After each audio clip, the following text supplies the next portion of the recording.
brought to you by Silver Pumps. Top quality और consistent performance के लिए सिर्फ सिल्वर पंप्स, नाम याद रखना। एसआई भर्ती 2021 की फैसले की घड़ी आ चुकी है और इधर जयपुर के शहीद स्मारक पर आरएलपी के सुप्रीमो नागौर के सांसद हनुमान बेनीवाल ने मोर्चा संभाल लिया है। सर, दूसरी बार एक बार फिर से आंदोलन की शुरुआत की और कल कोर्ट में सुनवाई होनी है। देखिए, हमने कोर्ट की सुनवाई के चक्कर में आंदोलन की शुरुआत नहीं की। जब ऑपरेशन सिंदूर हुआ उस समय हमने आंदोलन को डेफर किया था कि एक बार देश अलग परिस्थितियों में जूझ रहा है और हर देशभक्त के मन में देश के प्रति भावना है और हम यहाँ बैठे रहे अच्छा नहीं लगता। राष्ट्रहित के अंदर, सेना के सम्मान के अंदर उनका हौसला बढ़ाने के लिए हमने आंदोलन को डेफर किया। 13 तारीख तक का टाइम था। आज 14 तारीख से हम सब आंदोलित है, बैठे हैं यहाँ पे। आर पार की लड़ाई है। कोर्ट में सरकार क्या जवाब देती, कोर्ट क्या निर्णय करता, वो उनकी सोच है। हमारा निर्णय है कि ऐसा ही भर्ती रद्द कराएंगे, चाहे हमें कोई भी कीमत चुकानी पड़े। हम अब चुप नहीं बैठेंगे। बड़ा आंदोलन होगा, 1 लाख जवानों की रैली होगी। आवश्यकता पड़ी तो दिल्ली कूच करेंगे, हाईवे जाम होंगे, रेलवे ट्रैक जाम होंगे। इस तरह चुप नहीं बैठ सकता राजस्थान का जवान। वो अपनी ताकत को पहचानता है और उनको लगता है कि हनुमान जी खुद के लिए नहीं लड़ रहे हैं, ये राजस्थान के जवानों के सम्मान का मामला है। आखिर आरपीएससी फिर भर्तियां कर रही है, माध्यमिक शिक्षा बोर्ड कर रहा है, कर्मचारी चयन आयोग कर रहा है, सब पे गंभीर आरोप लगे, सबके यहाँ से पेपर लीक हुए, तो फिर कौन बचाएगा राजस्थान को? ये सोच के राजस्थान का जवान इस बार उद्वेलित है और ये ठगा सा महसूस इसलिए भी कर रहा है कि इन्होंने भाजपा को वोट दे दिए, इनके झांसे के अंदर आ गए और आरएलपी जो युवाओं की पार्टी थी उसको वोट कम देके बीजेपी को वोट ज़्यादा नौजवान डाले और इसलिए भजनलाल की सरकार बनी।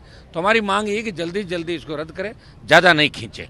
ये हमारी मांग है इसके अंदर। कोर्ट ने पिछली बार टिप्पणी की कि यदि सरकार अपना जवाब पेश नहीं करती है तो 15 मई को आने वाली सुनवाई में कोर्ट अपना फैसला सुनाएगी।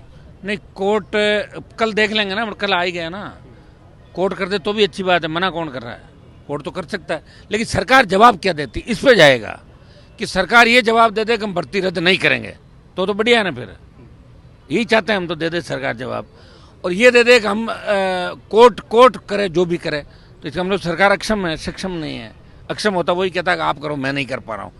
और रद्द नहीं करें ये, और रद्द करें लिख दे जब, तो ठीक है, कर दी, रद्द हो गई बात। तो तीनों ही मामले ठीक है, कोई दिक्कत नहीं है। तो फिर हम आरपीएससी पुनर्गठन उनको लेके वापस आंदोलन की शुरुआत करेंगे। जब सब कमेटी ने ये फैसला किया कि भर्ती रद्द होनी चाहिए, फिर सरकार के मंत्री एकाएक चुप क्यों हो गए? जो किरोड़ीलाल मीणा इस आंदोलन में थे एकाएक दूर हो गए।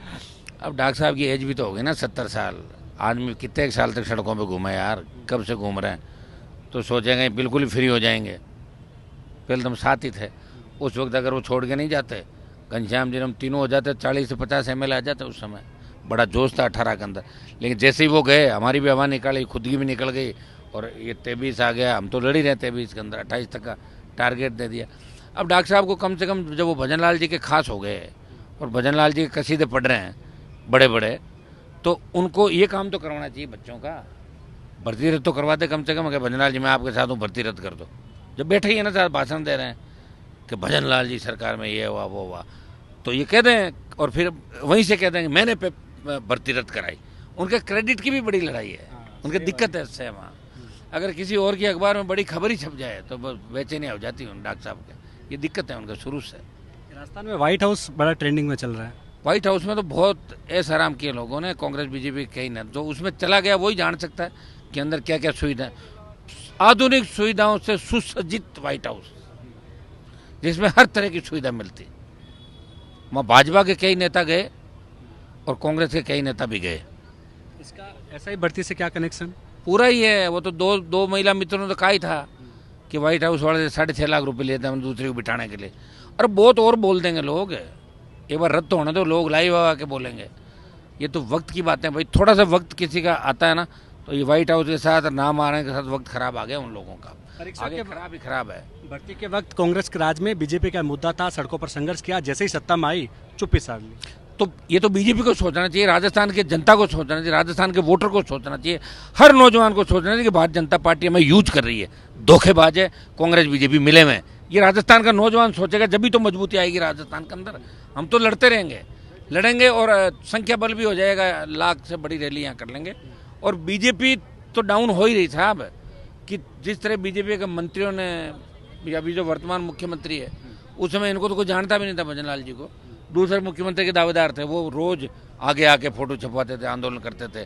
वो इसलिए करते थे, मैं बजरी का आंदोलन कर रहा था, रीट का करूँ तो 1-2 आंदोलन हम भी करें, नहीं तो पीछे रह जाएंगे। और जो लोग कर रहे थे, मैं सचिन पायलट को भी कहना चाहूँगा, आप भी आओ, आपने रैली निकाली थी ना वहाँ पर अजमेर से जयपुर, तो आप किस बात से डर रहे हो? डर किस बात का है? आओ मैदान के अंदर, आप अलग लेके बैठ जाओ, आप अलग जगह देख लो, हम अलग देख लेंगे, हमारा कोई जगह की तो लड़ाई नहीं है।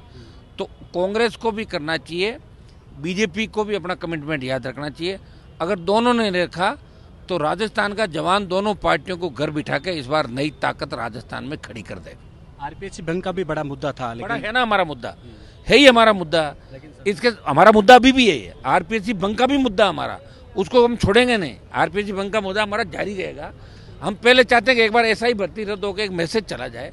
और ये जो ईओआरओ की भर्ती इन्होंने रद्द करी, तो उसमें भी कई लोग तो सही थे, कर दी रद्द। अब इसमें कह रहे साहब कुछ लोग ईमानदारी से बने, तुम्हें क्या पता, उनसे पीसीबी करवा रहे हैं। तो ऐसे नहीं चलता भजन लाल जी पे दबाव है के विश्नोई और 2-3 ब्यूरोक्रेट्स, वो कहीं न कहीं उलझ गए या फंसे पड़े हैं कहीं न कहीं, तो उनको बचाने के चक्कर के अंदर वो इसको रोक के बैठे। ये है कहानी। कल के फैसले पर आपकी भी नज़र तो पूरी देश की दुनिया की नज़र ही है मेरी। तो फैसला कुछ भी हो, अगर अच्छा होगा स्वागत कर देंगे, नहीं होगा तो आगे चले जाएंगे, करते रहेंगे। तो लड़ाई जंग जारी है, ये जंग अब आगे बड़ी होगी, जंग है, छोटी नहीं होगी। अब बेग जाने वाले लोग नहीं हम। फैसले पर जरूर नजर है, लेकिन आने वाले दिनों में आर पार की लड़ाई का भी ऐलान किया है और जयपुर में एक बड़े आंदोलन का भी आगाज करने का चेतावनी हनुमान बेनीवाल ने दी है। कैमरा सहयोगी मनोज के साथ विशाल शर्मा, जयपुर, राजस्थान तक।